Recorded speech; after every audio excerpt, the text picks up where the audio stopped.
This is the biggest year of Bennedict Mathurin's career because he will have the most opportunity he's ever gotten due to Tyrese Halliburton getting injured. But also, the Pacers and him did not come to an agreement for an extension. It feels like the front office and coaching staff is wondering if he fits long-term with their system. They know he can score the basketball. That's his thing.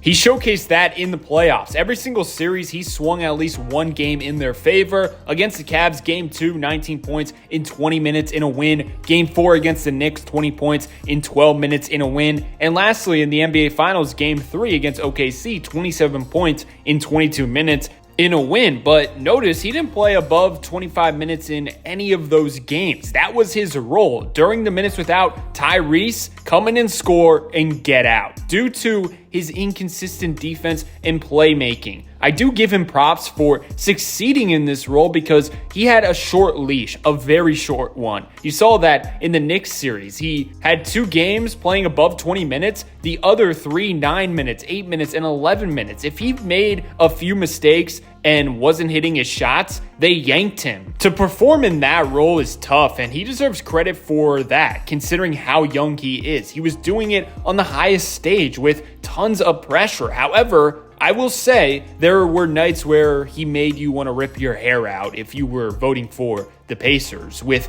some of his decision making. That's the type of player he is. When he's on, he's the greatest thing since sliced bread, but when he's missing, he doesn't have anything to fall back on. That's really the issue right now. How does he provide value outside of scoring? That's the biggest question from his naysayers, and Pacers Nation even talks about this, if he really fits their system. Just listen to this Reddit user.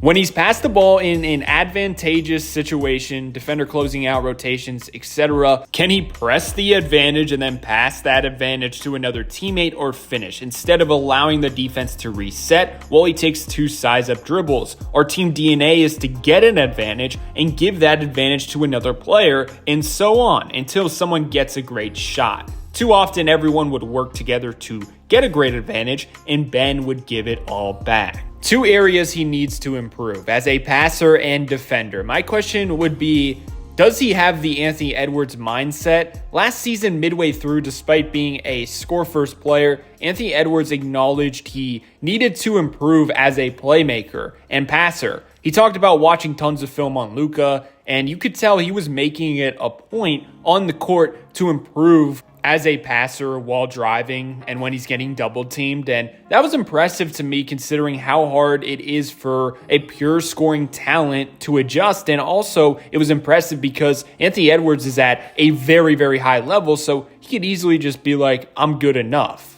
I think it's very hard for pure scoring talents to adjust and add more passing to their game. Usually they are highly confident players, and it's tough for them to swallow their pride and admit their faults. He realized scoring 25 plus wasn't enough. Does Mathurin realize that is my main question? Because if he does, he can improve and he can be super valuable for the Pacers moving forward. But if his mindset is just stuck on being a guy who scores a bunch of points instead of being the best basketball version of himself, that's when the Pacers are going to look at him and question if they want to sign him to that long-term deal, a $25 million deal, or whatever it would be. So far throughout his career, he's averaging as many assists as turnovers. That has to change. I will be watching for that next season. Also, his playmaking grades on Basketball Index were not great. As a playmaking talent, D. Passing creation quality, F. And that is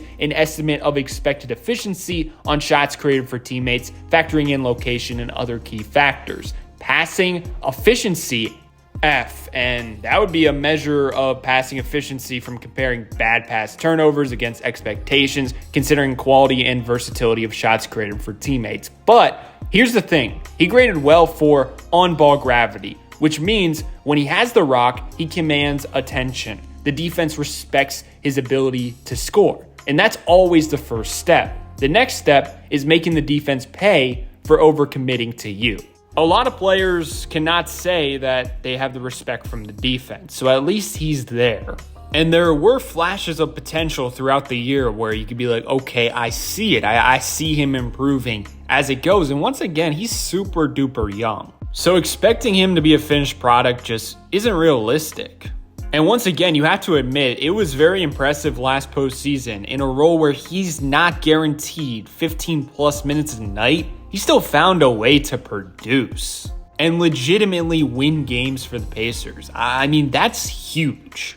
Now, honestly, I think defense is more important for him to improve moving forward than playmaking. Because think about it, their best player, Tyrese Halliburton, his biggest weakness is defense. So if the Pacers want to pay Mathurin, in all likelihood, that would mean you want Tyrese and Mathurin on the floor together as much as possible in 5 years. But right now, that's just not possible because both are consistently bad defenders. And quite honestly, I don't see the excuse for Mathurin not being a good defender. I mean, he is athletically gifted, he's got size and length, he has some strength. I'm not expecting him to be Aaron Nesmith level or Andrew Nembhard level, but that's another thing. The Pacers have other good perimeter defenders, so most likely he's not going to be taking tough matchups consistently on defense. But once again, if you want him playing next to Tyrese, he's going to have to get accustomed to taking on tougher matchups.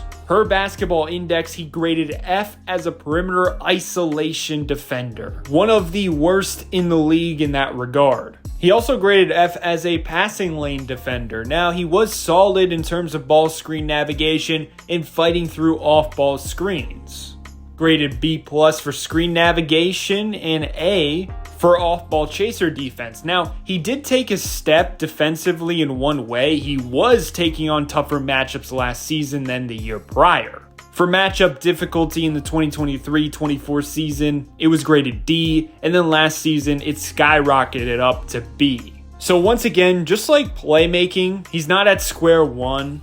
He has shown some signs of life in this area. I want to hear your thoughts below. Do you think addressing the playmaking concern would be more meaningful than becoming a better defender on the ball? Once again, I'm leaning towards defense because I believe Tyrese is going to handle the playmaking as much as possible moving forward. So I don't think he has to make a massive improvement in that area, but if he wants to play next to Tyrese consistently, I think he has to become an above average defender consistently. Also, let me know, do you believe in Bennedict Mathurin or do you think he's replaceable? Let me know your thoughts in the comment section below and leave a like and subscribe if you enjoyed. Most importantly, have yourself a great day and peace out.